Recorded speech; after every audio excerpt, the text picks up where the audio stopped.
Students, आज हम 9th class chemistry के रिवीजन में चैप्टर फर्स्ट द्रव्य का अणुगति सिद्धांत का अध्ययन करेंगे। द्रव्य का अणुगति सिद्धांत रोडोल्फ क्लासियस द्वारा दिया गया, जिसमें पदार्थ को उसके कणों की गति के आधार पर परिभाषित किया गया। इसके प्रमुख बिंदु इस प्रकार थे। पॉइंट फर्स्ट, द्रव्य अनेक स्वतंत्र अवस्था में रहने वाले सूक्ष्म कणों से बने होते हैं। सूक्ष्म कण अर्थात ये कोई भी पदार्थ बनता है तो उसके जो कण होते हैं वो बहुत सूक्ष्म होते हैं, छोटे छोटे होते हैं, और उन कणों को रोडोल्फ क्लासियस ने अणु कहा। तो इस प्रकार हम कह सकते हैं कि द्रव्य जो है वो छोटे छोटे अणुओं से मिलकर बना होता है। और पॉइंट नंबर 2, एक द्रव्य के सभी अणु आपस में समान होते हैं जबकि दूसरे द्रव्य से अलग होते हैं। यानी कोई भी अणु जो होगा वो पूरी तरह से उसके सभी परमाणु, सभी अणु एक दूसरे से समान होते हैं, चाहे वो गुणों के आधार पर हम देखें या उसको आकार में देखें। तो किसी भी तरह से अगर हम उसको एक दूसरे से कंपैरिजन करते हैं तो कंपैरिजन करने पर हम पाते हैं कि एक द्रव्य के प्रत्येक कण के गुण वही होंगे जो उस द्रव्य के दूसरे कण के अंदर पाए जाते हैं। तो इस तरह से कोई भी द्रव्य समान कणों का बना होता है जबकि दूसरे द्रव्य के कण उससे पूरी तरह से अलग होंगे। नंबर 3, अणुओं की अपनी गतिज ऊर्जा होती है, अर्थात अणु जो होते हैं ये गति करते हैं और गति करने के कारण उनमें ऊर्जा पाई जाती है। और ये गतिज ऊर्जा जो होती है वो परम ताप के समानुपाती होती है, अर्थात परम ताप का अर्थ है एब्सोल्यूट टेम्परेचर। एब्सोल्यूट टेम्परेचर को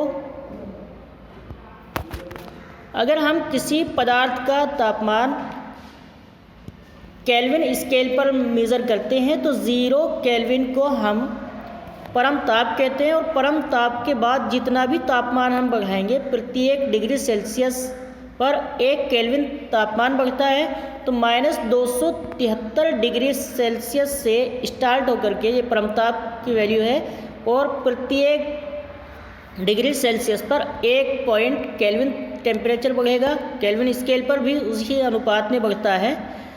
तो इस प्रकार अगर हम परम ताप में वृद्धि करें अर्थात तापमान बढ़ाते जाएं तो तापमान बढ़ाने से अणुओं की गतिज ऊर्जा में भी वृद्धि होती है, क्योंकि गर्म करने से कोई भी पदार्थ वो सरल अवस्था में आता है, सघन अवस्था से सरल अवस्था की तरफ, अर्थात ठोस होगा तो द्रव की तरफ जाता है और द्रव होगा तो गैस की तरफ पहुंचता है। तो इस प्रकार कणों के अंदर ये अणुगति जो होगी, गतिज ऊर्जा होती है, तो ये तापमान बढ़ाने से बढ़ती है, क्योंकि तापमान बढ़ाने से अणुओं की गति भी बढ़ने लगती है। नेक्स्ट, द्रव्य के अणुओं के बीच मिलने वाले रिक्त स्थान को इंटरमोलिक्यूलर स्पेस कहा जाता है, अर्थात अंतराकाश का नाम दिया गया है। नेक्स्ट पॉइंट, द्रव्य के अणुओं के बीच आकर्षण बल के कारण वे एक दूसरे से बंधे रहते हैं, अर्थात जो द्रव्य के कण होते हैं वो आपस में एक दूसरे को आकर्षित करते हैं, जिससे एक बल उत्पन्न होता है, और वह बल इन दोनों एक दूसरे को आपस में बांधने का काम करता है। ये कण एक दूसरे को अपने आप में बांध करके रखते हैं, और जितनी दूरी कम होती है बल उतना ही अधिक होता है, अर्थात कणों के बीच में आकर्षण उतना ही ज़्यादा होगा, एक दूसरे से मजबूती से वो चिपके हुए होते हैं। अब आता है KMT का महत्व, काइनेटिक मॉलिक्यूलर थ्योरी का क्या महत्व है, इससे हम क्या क्या काम कर सकते हैं। इसके आधार पर हम द्रव्य की भौतिक अवस्थाओं और उनमें होने वाले परिवर्तनों की व्याख्या कर सकते हैं। तो सबसे पहले हम ठोस की व्याख्या करेंगे। ठोस पदार्थ के जो अणु होते हैं वो एक दूसरे के बहुत करीब होते हैं, इस कारण इनमें अंतराण्विक स्थान कम होता है। अंतराण्विक स्थान कम होने की वजह से इनके बीच में आकर्षण बल भी अधिक होगा, और जब आकर्षण बल अधिक होता है तो ये अपनी स्थिति के सिर्फ इधर उधर मध्यमान स्थिति में गति कर सकते हैं। कंपन इनके अंदर हो सकते हैं, वाइब्रेशन हो सकती है, अपने स्थान को छोड़ करके किसी दूसरे स्थान पर ये जाने में सक्षम नहीं होते हैं। इस वजह से अर्थात इनके अंदर अंतराण्विक स्थान कम होना और आकर्षण बल अधिक होने की वजह से कण अपने स्थान को नहीं बदलते हैं और एक जगह पर निश्चित रहते हैं, तो जिसकी वजह से ठोस का आयतन और आकार दोनों ही निश्चित रहते हैं, अर्थात अपरिवर्तित होते हैं।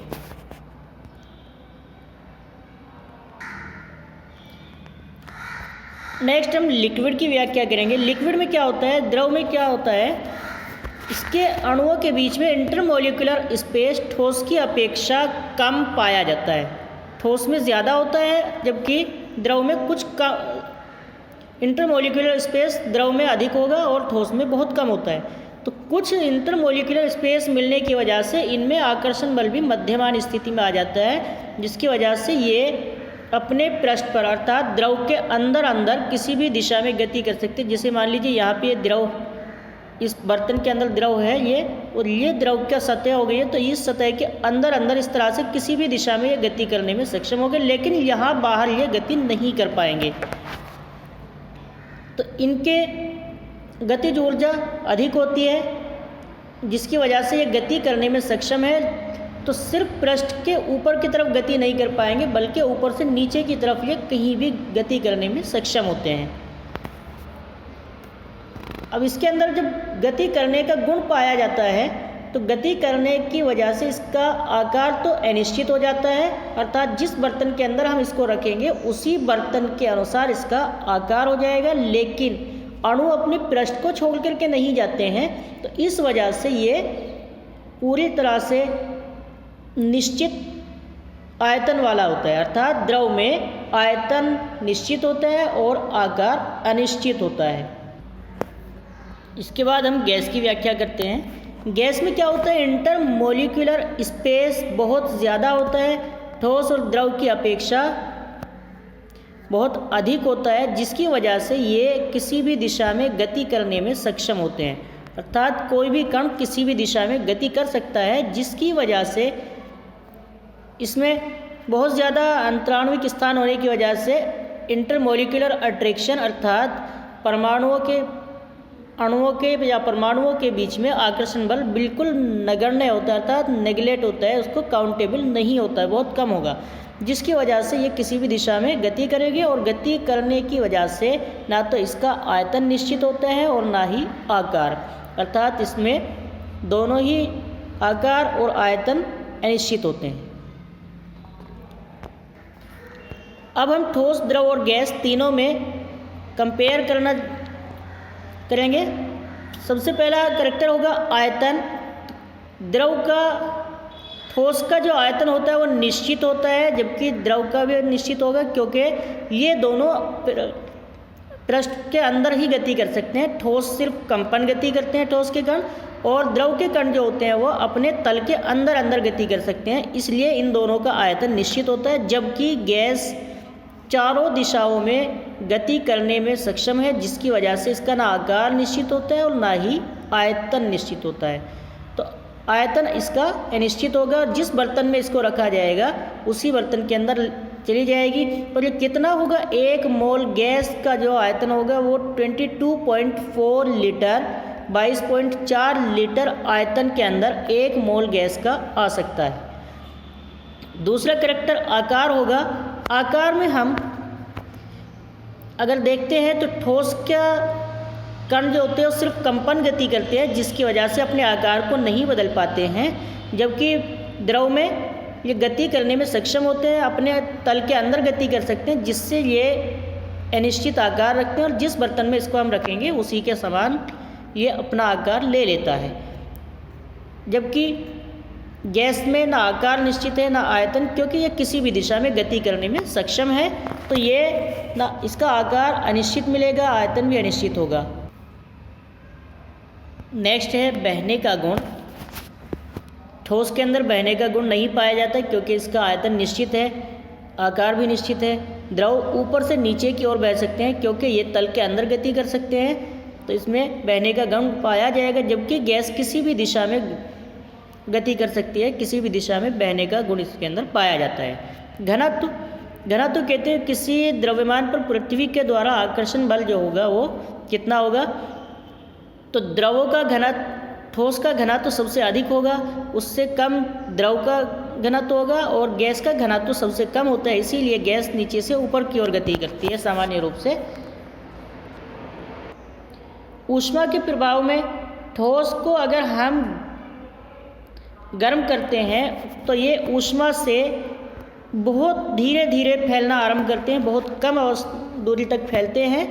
जबकि द्रव ठोस की अपेक्षा अधिक फैलते हैं और गैस की तुलना में कम फैलते हैं।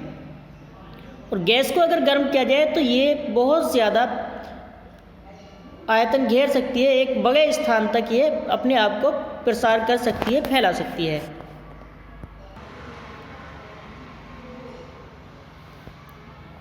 नेक्स्ट है इसमें दाब का प्रभाव। अगर दाब लगाया जाए तो इस पर क्या प्रभाव होने वाला है। अगर दाब लगाया जाए तो ठोस के कण, क्योंकि पहले से ही एक दूसरे के पास मिले हुए होते हैं, तो इस वजह से ये बहुत कम दबाए जा सकते हैं। जबकि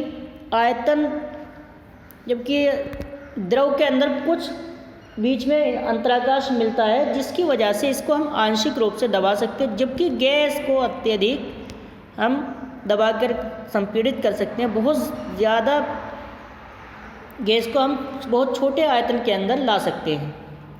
विभाज्यता अर्थात इसको किस प्रकार तोड़ा जा सकता है। अगर हम ठोस पदार्थ को विभाजित करें तो विभाजित करने के बाद इसको आसानी से जोड़ना संभव नहीं होगा, ये अपने आप नहीं जुड़ेगा जब तक कि उसको पिघला करके नए रूप में न ढाला जाए। जबकि द्रव के कण छोटे छोटे और स्वतंत्रता पूर्वक अलग किए जा सकते हैं और उनमें बूंद के रूप में जो नई बूंदें हम ऐड करेंगे उससे एक बड़ी बूंद के रूप में या पूरे आयतन को एक साथ हम जोड़ सकते हैं। गैस के कण एक दूसरे से आसानी से अलग हो सकते हैं और संपीड़ित करके इनको एक साथ ऐड किया जा सकता है।